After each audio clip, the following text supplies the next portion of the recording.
morning, everyone. Good morning. It's been great, hasn't it? I learned a lot, actually. As was just said, I'm Tim Keneally, and I'm a labor and employment attorney for employer side. And what I want to talk to you today about is legal do's and don'ts, briefly, wellness plans. Now, admittedly, this topic is not as much fun as a yoga wellness dance party that we had earlier. And I don't want to be the downer here, but I do have to caution people about wellness plans because there are some issues that come up, and they are impacted by certain laws. And these are three of the major laws. HIPAA, I'm sure everybody's heard of HIPAA, a lot of health people here, and we have Americans with Disability Act. That's another very important law to consider when you're developing a wellness plan. And also ERISA is another important law that you need to consider when developing a wellness plan. As also there's the GINA and other laws like the ADEA. So there's a whole host of things.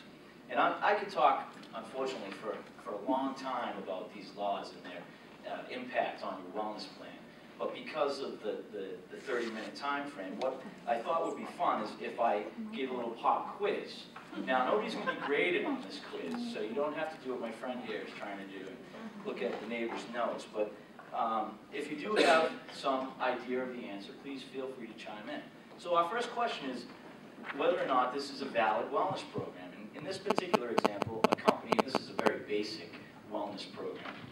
Perhaps I will bring this up a little bit higher. In this wellness program, the company implemented a plan whereby the participants were asked to take a cholesterol test. And those people who scored 200, less than 200 on the test were given a deduction from their annual employee coverage of 20%. So does anyone know if this is a valid wellness program under the law? No. That is correct. It is not, and it's because not all similarly situated individuals are allowed to participate in this program, and the people who don't achieve the test score don't get the financial benefit. So granted, that was a very simple and easy one. So here's our general rule. Programs must be available to all similarly situated individuals, meaning your employee pool has to have an opportunity to participate in the program in some way, shape, or form and attain the benefit that's being offered to the group. The condition for the reward can't be based upon what we call health factors, and I'll get into what those are in just a second. And typically, the better plans are voluntary plans. There are some mandatory things that employers do at times, but they bring up other issues, and I'll get into those as well. So typically, the general rule is make the plan voluntary. So here we have our health factors, and under HIPAA, there's some non-discrimination regulations that list these. You have prior medical care, current medical conditions, medical claim history, health status, prior use of health care, genetics, insurability, which includes risky behaviors, as well as abuse in the home or abusive relationships, and disability. So if your plan precludes somebody from getting a benefit because of one of these categories, it violates the law, it violates HIPAA, and other laws as well. So let's move on to another quick question, again, the same issues. Is this a valid plan? And we have in this example, a group health plan gives an annual premium discount of 20% of the cost of employee-only coverage to participants who adhere to a wellness program. Participants in this program are asked to attend one fitness class a month at a local fitness center, and they receive a premium discount for the year. Employees who are medically unable to participate in the fitness class may receive the same discount by attending monthly healthy living classes at a fitness center. Program renews annually. Now, is that a valid health and wellness program? Absolutely.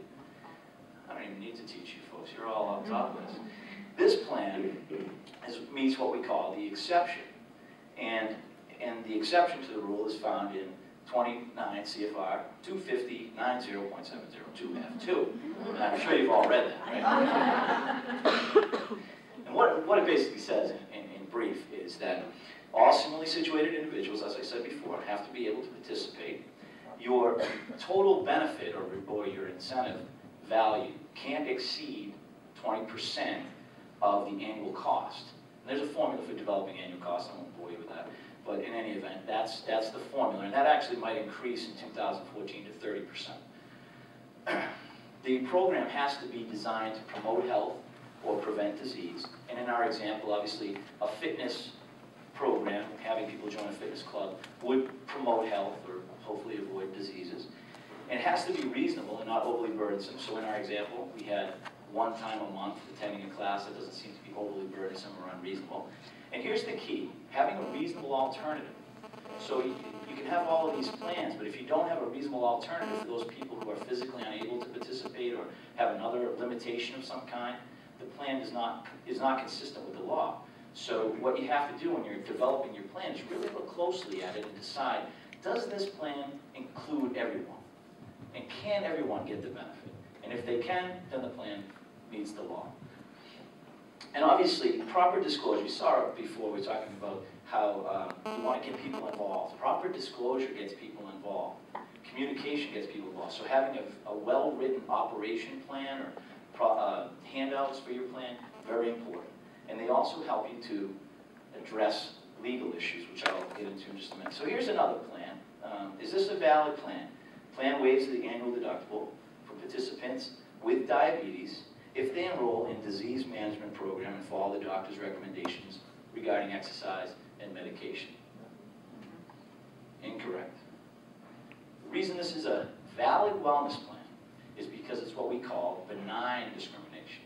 And benign discrimination is a situation where, even though you're singling out a particular group, in our example, the diabetics, you are giving them a benefit for doing something that is healthy for them.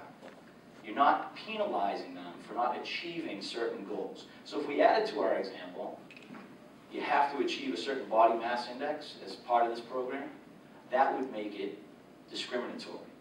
But where you're just giving them an opportunity to visit their doctor, which everyone can do, and follow whatever the doctor's recommendations are, which everyone should do, it's non-discriminatory, and then you give them a benefit which makes it benign discrimination. But if you add further components that require them to achieve certain things, that's when you get into trouble and you find that you are potentially discriminating against them.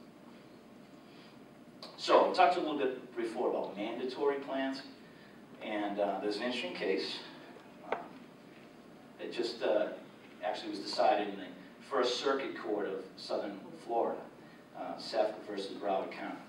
And in this particular case, the county was asking its employees to fill out health questionnaires and do biometric screening. But what they did was they said, all right, if you don't do it, we're going to charge you $20 a month. All right? And so, as you might imagine, people weren't too happy with that mandatory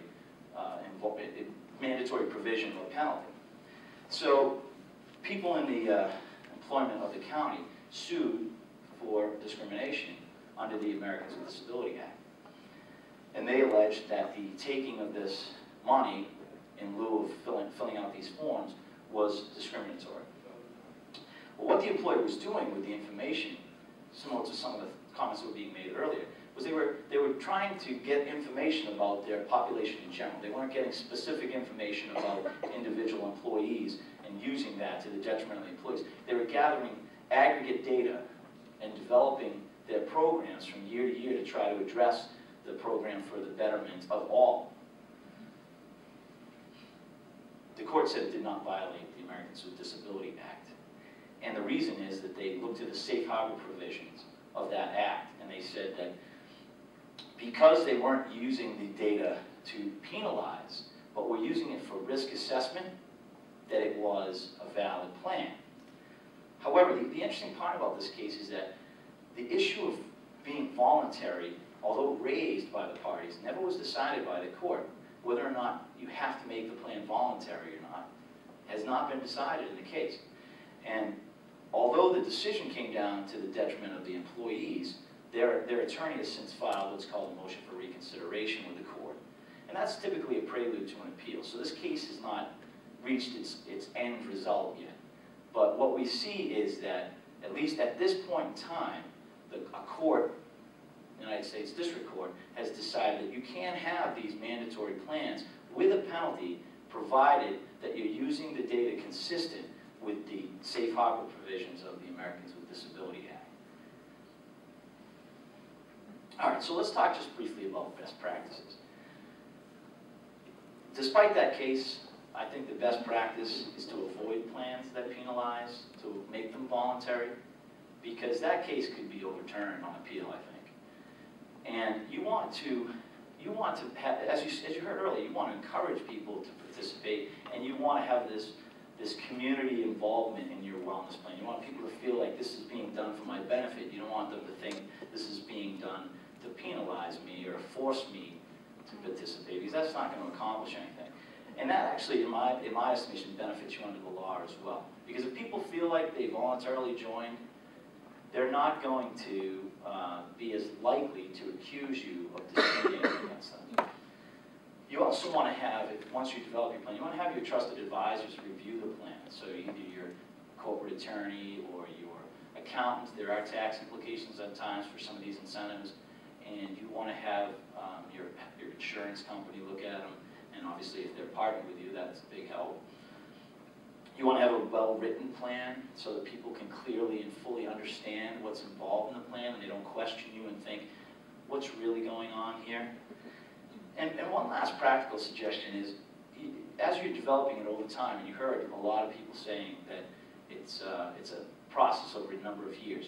Well, as you're doing that, you want to communicate with your staff. You want them to tell you what they don't like about it, what they feel is incorrect about it. So perhaps in our example from Broward County, if they had communicated well with these people, and the folks that didn't really think that they should have to pay a $20 fee were given an opportunity perhaps to communicate that to management, maybe they could have made some changes before they got sued for discrimination.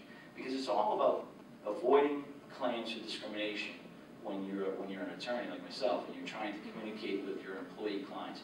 Your employee clients. You don't want, obviously, to be defending a discrimination claim. And discrimination claims are best avoided with good communication. They're not avoided as easily with dictation and telling people what to do.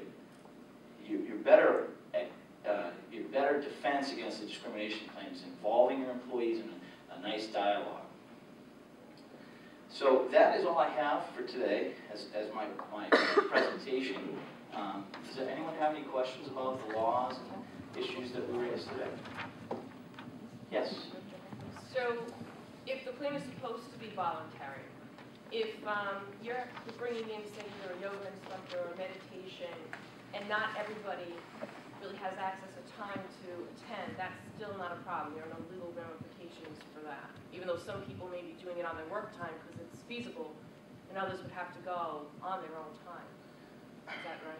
Well, it depends, and it depends on what you're giving perhaps as an incentive for that. So if you set up a plan where you have a yoga instructor come in on a certain time, and you know going into that plan that 50% of your people can't participate, and you're giving some type of incentive associated with that, well, you're precluding those 50% from participating. And if some of those people feel that they're in a protected category, they might take issue with that. So what you have to do is develop a plan where that class is available at times when everybody can participate in it. And that's your best option as far as trying to avoid some type of a claim of preclusion. But if there's no incentive for the program, it's just being offered, you Well, wouldn't have that's that same. different, yeah. Okay. What we're talking about from the legal aspect is if you're giving some, you're singling out a certain group to either get or not get something. That's what the concern typically is. And in a lot of these plans, as you've heard, they have incentives. And that's how they get people to start at least. Yes? So you mentioned something about ERISA, and I'm just wondering when an employer has to be concerned that the program that they're offering ends up somehow falling under the auspices of ERISA, and then you have to worry about things like who's actually participating in the plan, and does that make it, discriminatory because only the key employees are in it, or that kind of stuff? Well, obviously you first have to decide whether or not your group health plan falls under ERISA. Some do not. And then when you determine through discussion with your legal advisor perhaps, or your health insurer, then you have to look at, well, whether or not we have certain people within our health plan that we are not including in this particular program for whatever the benefit is that they are seeking. And not sure if I answered your question or if you need me to elaborate on that. Is there something? Well, if you had, let's say you have an incentive plan that says that employees under the health plan who go through all of their screenings for the year, that their doctor recommends or whatever, then next year they'll pay a lower cost in their health plan. Does that whole thing, because they're tying it to the health plan, that wellness part of it or the incentive ends up falling under ERISA also? Well, the interesting thing about that is in your example in any event, where you're just asking them to do the screenings, you're not basing it upon results, then you fall in outside of the concerns with it as it relates to discrimination. It's when you tie the benefit to results that you run into a problem. So in other words, if I had a screening, so sort of even our cholesterol example, you had a screening requirement and the benefit was based on the result and not just doing the test, that's when you run into a problem. So what you want to do is you want to have that program set up so that it's encouraging people to have the tests and not really focus on the results. And then so if you do that and you have the testing, then you're not running afoul of ERISA, even if your plan falls under ERISA. Yes? Anyway. Yes? I do have a question. Can you elaborate a little bit more? It's my understanding that some stipulations are state by state, and that if you have a workforce that's not just in Massachusetts and you have a workforce that's in other states, they may be covered or not covered under certain other provisions. Can you elaborate a little bit more on that? Well, what you have, obviously, these are federal laws, so your plan on this base level has to adhere to all of the federal laws that exist. And every state can be more restrictive than the federal law, but obviously it can't be less restrictive than the federal law. So in addition to what you look at when you look at the federal laws is you have to look at whether your individual state has laws that take those federal laws further and require other more restrictive provisions. And every state has some laws that address these issues. Typically they mirror the federal laws, but they can be more restrictive. So that is, when you're sitting down and developing your plan and doing analysis, you have to decide, okay, are we in compliance with the federal laws? And then you have to look and see, are there any state laws that we also have to take into account? Yes. Does that answer your question? Yes, thank you. Any other questions? Well, I thank you for having me. It's been a very fun day. Enjoyed it.